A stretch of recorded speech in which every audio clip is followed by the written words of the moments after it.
ગુજરાતના મુખ્યમંત્રી ભૂપેન્દ્ર પટેલના હસ્તે સુરતમાં ખેતીવાડી ઉત્પન્ન બજાર સમિતિ દ્વારા તૈયાર કરવામાં આવેલી રાજ્યની સૌથી મોટી અને અત્યાધુનિક એલિવેટેડ શાક માર્કેટનું લોકાર્પણ કરવામાં આવ્યું હતું।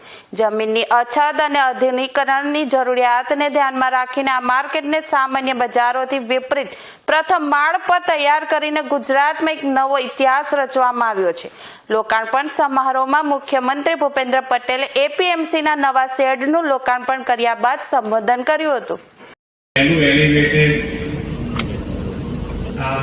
યાર્ડ બન્યું છે સૌથી પહેલું સુંદર વ્યવસ્થા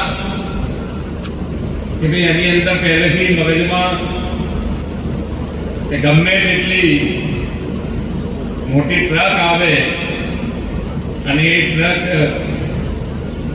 જ્યાંથી એન્ટર થાય અને એની જે નીકળવાની વ્યવસ્થા નહીતર પ્રોબ્લેમ પાછો ફરી એનો એ થાય કે ભાઈ એલિવેટેડ તો બનાવી દીધું પણ પાછી ટ્રક પાછી કેવી રીતે લઈ જતી બંનેની વ્યવસ્થા સાથે વિચારીને આ ખૂબ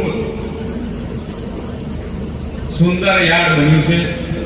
એનો લાભ સૌથી વધુ ને વધુ ખેડૂતો લઈ શકે એવી ખૂબ ખૂબ શુભેચ્છાઓ।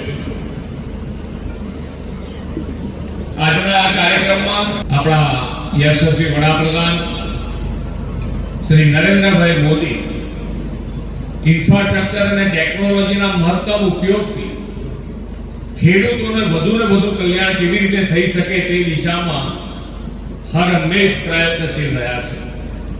સૌ પ્રથમવાર કૃષિ મંત્રાલયનું નામ કૃષિ અને ખેડૂત કલ્યાણ મંત્રાલય કરવામાં આવ્યું છે। કૃષિ મંત્રાલયનું માત્ર નામ નથી બદલ્યું પણ કિસાનના હિતમાં કલ્યાણ યોજનાઓ અને પ્રકલ્પો વડાપ્રધાન શ્રી શરૂ કરાવીને કિસાન હિતકારી સરકારની પ્રતિનિધિ પણ કરાવી છે।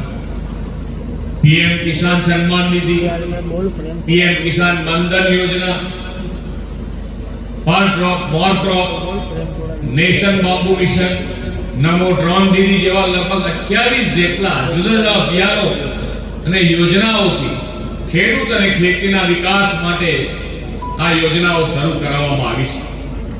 ખેડૂત અને ખેતીને સમૃદ્ધ કરવા તેમણે સહકાર ક્ષેત્રને પણ જોડ્યું છે। સહકારથી સમૃદ્ધિના મંત્ર સાથે તેમણે દેશમાં અલાયદું સહકાર મંત્રાલય પણ શરૂ કરાવ્યું છે।